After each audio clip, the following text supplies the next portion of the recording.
नमस्कार, लोकसभा टेलीविजन के इस कार्यक्रम विशेष में आपका स्वागत है। विशेष में आज बात सहारिया आदिम जनजाति के लोगों की व्यथा कथा और उनके संघर्ष की कहानी की। ये वो लोग हैं जो कई साल तक बंधुआ मजदूरी के चंगुल में फंसे रहे। फिर कुछ स्वयंसेवी संस्थाओं ने इनके आत्मसम्मान और इन्हें हक की लड़ाई का पाठ सिखाया और वो फिर एक होकर उठ खड़े हुए। बंधुआ मजदूरी के इस जंजीर को तोड़ने के लिए ये लोग कसमसा रहे थे। जो कानून आज से 36 साल पहले बना था वो भी बंधुआ मजदूरी के इस जंजीर को नहीं तोड़ पाए, लेकिन कुछ संस्थाओं ने इनके आत्म स्वाभिमान को जगाया। एक ऐसी लड़ाई जो आज देश और दुनिया के लिए एक उदाहरण बनकर हमारे सामने आया है। ये वो जंजीरें हैं जिनको तोड़ने के लिए वो कई सालों से कसमसा रहे थे, लेकिन आखिरकार इनके संघर्ष और इनकी जीवटता ने उस जंजीर को तोड़ने में इनकी काफ़ी मदद की। तो विशेष में आज बात सहारिया आदिम जनजाति से जुड़े तमाम पहलुओं पर। तो आइए शुरू करते हैं विशेष के आज का यह अंक।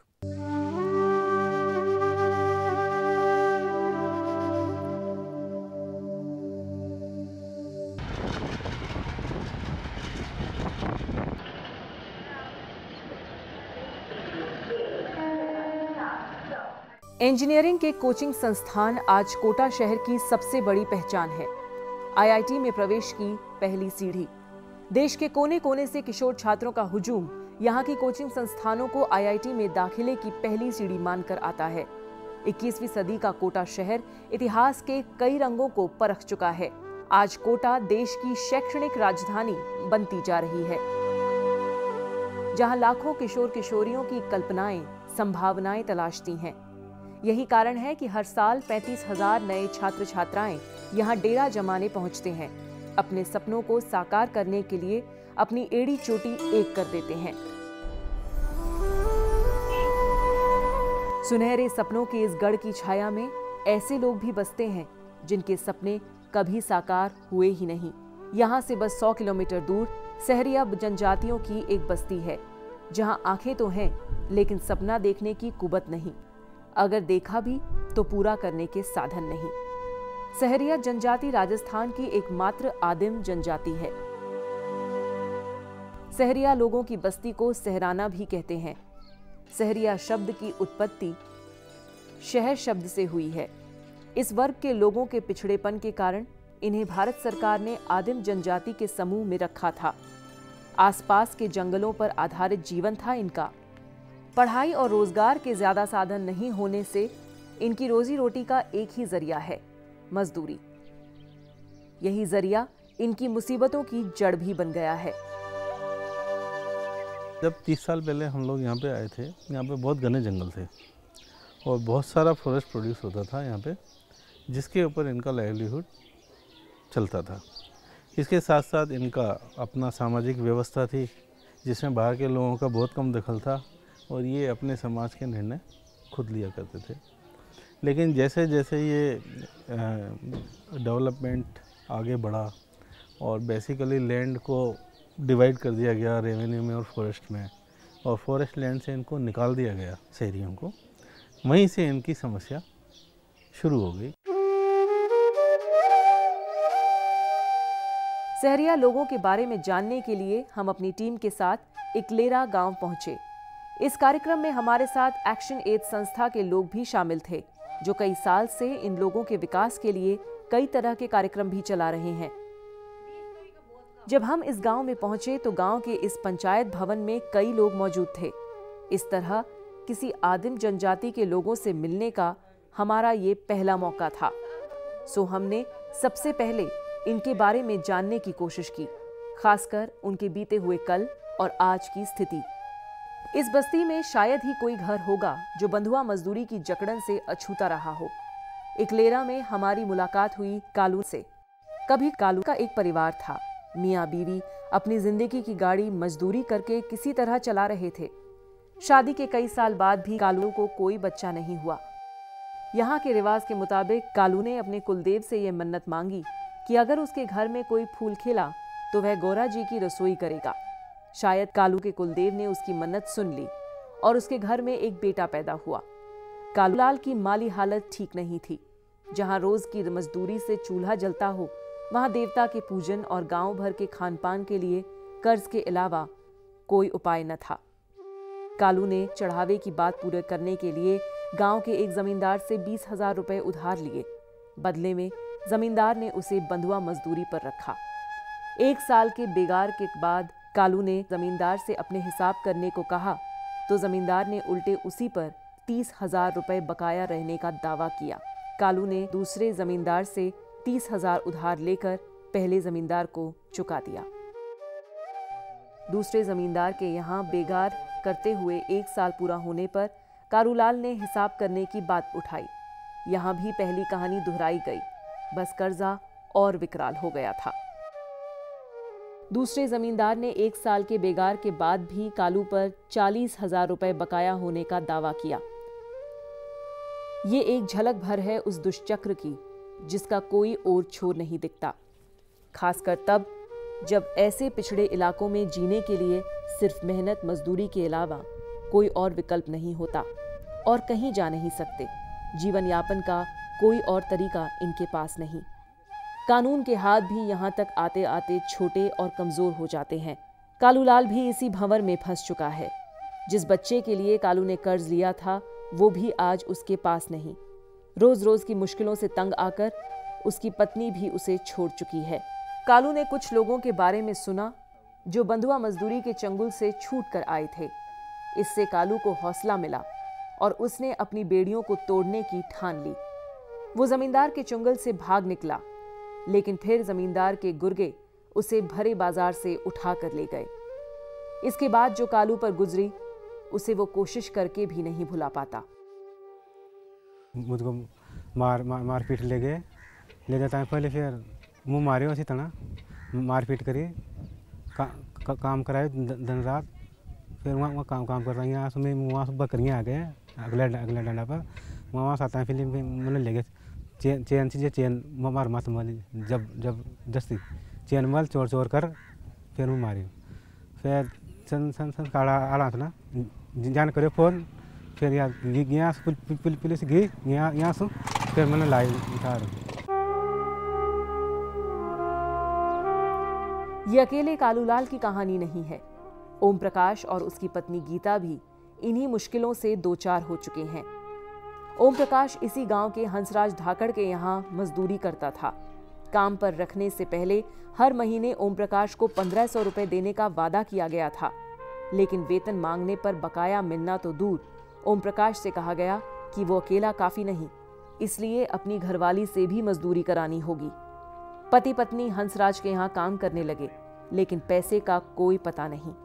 जरूरत पड़ने पर उसे जमींदार से पैसा मांगना पड़ता। जमींदार 100-200 रुपए देकर टाल देता। 5 साल ऐसे ही काम करने के बाद आखिरकार ओम प्रकाश ने अपना हिसाब पूरा करने के लिए कहा तो बदले में उससे 12,000 रुपए मांगे गए। बेगार करना छोड़ना हो तो छोड़ दो, लेकिन बदले में 12,000 रुपए देते जाओ। एक तो काम के पैसे नहीं, ऊपर से 12,000 की मांग। जिसके पास 2 जून की रोटी जुटाने की जुगत ना हो, वो कहां से 12,000 रुपए का जुगाड़ कर पाएगा। ओम प्रकाश इतना लाचार था कि हंसराज ने उसे अपने भाई चौतमल के हाथों 12,000 रुपए में बेच दिया।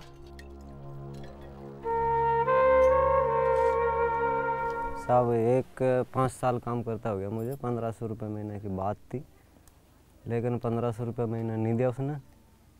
कभी कभी 100-200 रुपये 20 किलो नाद देता था वो। उसने 5 साल के बाद में हिसाब बनाया 12,000 रुपये का। 12,000 रुपये में उसके भाई के चौतमल के मैं भेज दिया।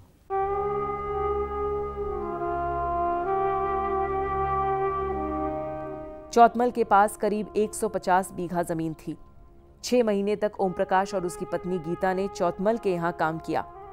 इसी दौरान ओम प्रकाश के बच्चे की तबीयत खराब हो गई और उसको अपना खून देना पड़ा। इसके कारण वह काफी कमजोर हो गया और काम पर नहीं जा सका। 3-4 दिन बाद उसको चौतमल जबरदस्ती ले गया। तो सब वहाँ से लेकर मैंने उससे किया, मैंने कि मेरी ज़्यादा तबीयत खराब है, मुझसे काम नहीं हो पाएगा, तो कुछ चलो तो सही जाग में कुछ न कुछ कर लेंगे के, थोड़ा काम कर लेना के। वहाँ जाकर साहब नाज का बंडा बूझ और मार पीट की मेरी। मारपीट की तो मैं बगैर मारपीट की तो ऐसी की मतलब मेरे नाक मुंडा मौका खून आ गया। ऐसे भड़का गया जो कि भाई इधर नहीं, इधर जा रहा फोटो, उधर वो लड़की मांडेगी, वो लड़की कहता है कि उधर वे मांडेगा। तो मैंने कि इस थाना में रिपोर्ट नहीं मांडेगा तो कोई बाहर का मांडेगा, होटल पर चली जा। मैंने कि होटल पर रिपोर्ट लिखता दे क्या कभी मैंने रिपोर्ट ये थाना में लिखे थे, 12 होटल पर लिखे थे मैंने। और एक न कही वही गई इसकी रिपोर्ट दर्ज कर लियो, और रिपोर्ट दर्ज कर मैंने कब आएगी मैंने तो कम शाम के कल लाए रही, कोई पता ही नहीं वकड़ा बंद किया, कोई छापा डालिया, कोई हमें कोई बात की याद ही नहीं। अपने पति की हालत गीता से बर्दाश्त नहीं हुई। उसने इसके खिलाफ आवाज उठाने की ठानी और फिर अपनी आवाज को कुछ स्वयंसेवी संस्थाओं के जरिए मुख्यमंत्री तक पहुंचाया। गीता की पहल ने एक आंदोलन को जन्म दिया और फिर आनन फानन में आला अधिकारी यहां पहुंचे और बंधुआ मजदूरों को मुक्त कराने की प्रक्रिया को तेज किया। यहां से उठी आवाज इतनी मुखर होकर सामने आई कि जयपुर में बैठे मुख्यमंत्री और कैबिनेट सचिव पहुंचे सहरिया जनजाति के लोगों का दुख दर्द जानने। सत्ता के शीर्ष पर बैठे लोग पहले तो ये मानने को तैयार ही नहीं थे कि 21वीं सदी में भी बंधुआ मजदूर हैं। जब जमीन पर सच्चाई देखी तो यकीन आया कि व्यवस्था की जड़ें आज तक उनके पास नहीं पहुंच पाईं, जिसको इसका फायदा सबसे ज्यादा होना चाहिए था। अंतर तो मामूली ये दिख रहा है, जैसे रुपया में से 54 भर अंतर दिख रहा है। ऐसे दिख रहा है सर कि जैसे पहले रात दिन काम करते थे, अब कुछ चैन से घर पे सो लेते हैं। रात भर भाई 12 घंटा तो चैन से सो लेते हैं, लेकिन दिन भर काम करना ही करना है, मजदूरी तो करनी पड़ेगी हमें। तो रात तो आराम से तो वो चैन से तो सो लेते हैं 12 घंटा, तो ये चैन तो मिला है। लेकिन वे दूसरे के बंधुआड़ी में ये कि जिस टाइम तो कह देता है कि भैया वहाँ वैसे काम होएगा तो वैसे ही होएगा, आधी रात पे ले जाओ। अब इसमें ये इतना सा चैन मिला। इसे हम व्यवस्था की नाकामी ही कहेंगे कि आजादी के इतने साल बाद भी हम आज तक अपने और समाज के ऊपर लगे कलंक को नहीं धो पाए।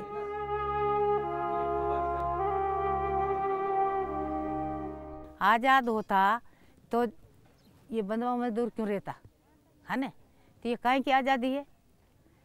आज़ाद तो वे है कि भाई अपन वे सरकार से सभी सुविधा मिल रही है और अपन अच्छो खा अच्छो पेरिया चा, कोई की टेंशन नहीं है और कोई का दबाव नहीं है। अपनी मर्जी से कोई भी काम करा तो अपनी मर्जी से कर रहे हैं, कोई की रोक टोक नहीं है, हैं? कोई बात नहीं। ये छोटा सा उदाहरण दे रही हूँ कि कोई यहाँ ज़मीन है कि कोई भी काम हूँ यहाँ कर रही हूँ और मन कोई भी न टोकेगा मर्जी से, तो वो आ जाती है।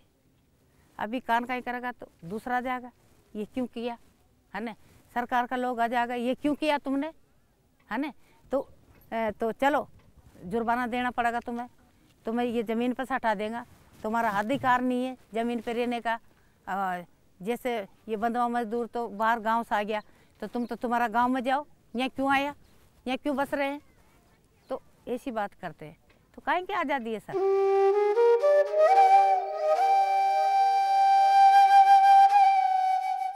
आज भी गरीबी की मार लोग झेल रहे हैं।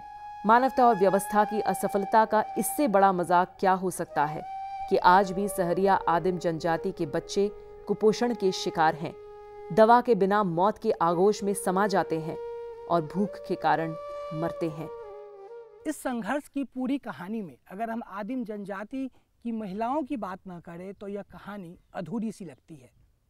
ये वो महिलाएं हैं जिन्होंने बंधुआ मजदूरी के खिलाफ सबसे पहले आवाज़ उठाई, अपने शौहर को, अपने गांव के लोगों को जागरूक किया, जिसकी बदौलत ये पुरुष भी इन महिलाओं के कंधे से कंधा मिलाकर बंधुआ मजदूरी के खिलाफ एक जंग छेड़ी और उस जंग में उन्हें जीत भी हासिल हुई।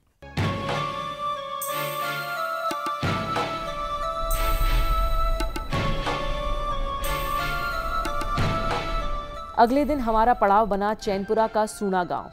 इस गांव में सहरिया जनजाति के लोगों की जमीन कुल मिलाकर 625 बीघा है।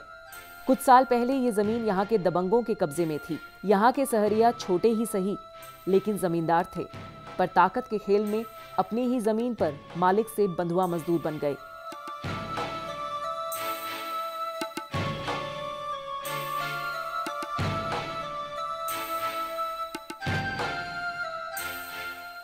हाशिए पर जी रहे इस जनजाति को व्यवस्था से कोई मदद नहीं मिली।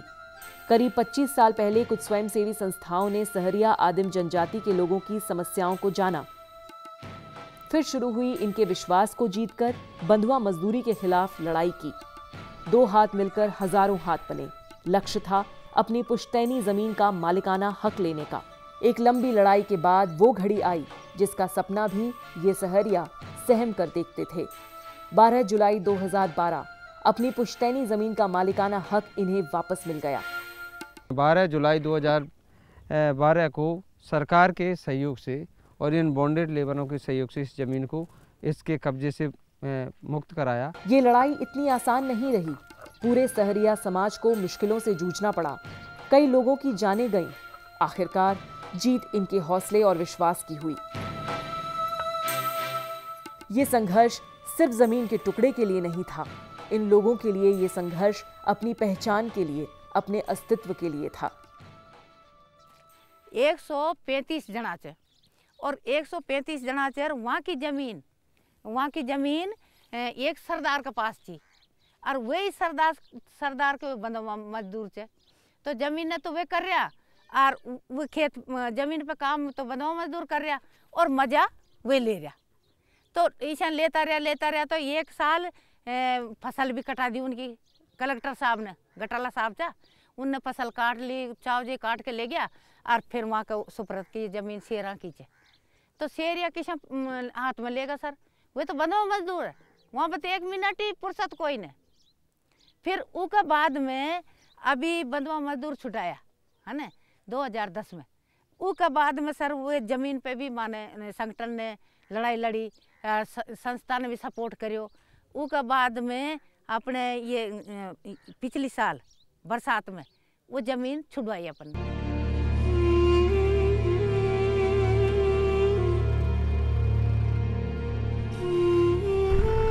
आज यहाँ पर सहरिया जनजाति के लोग अपने हाथों से मेहनत कर अपनी तकदीर को बदलने की कोशिश कर रहे हैं। आप जो मेरे पीछे की ज़मीन देख रहे हैं वो सारी ज़मीनें सहरिया जनजाति के लोगों की थी। लेकिन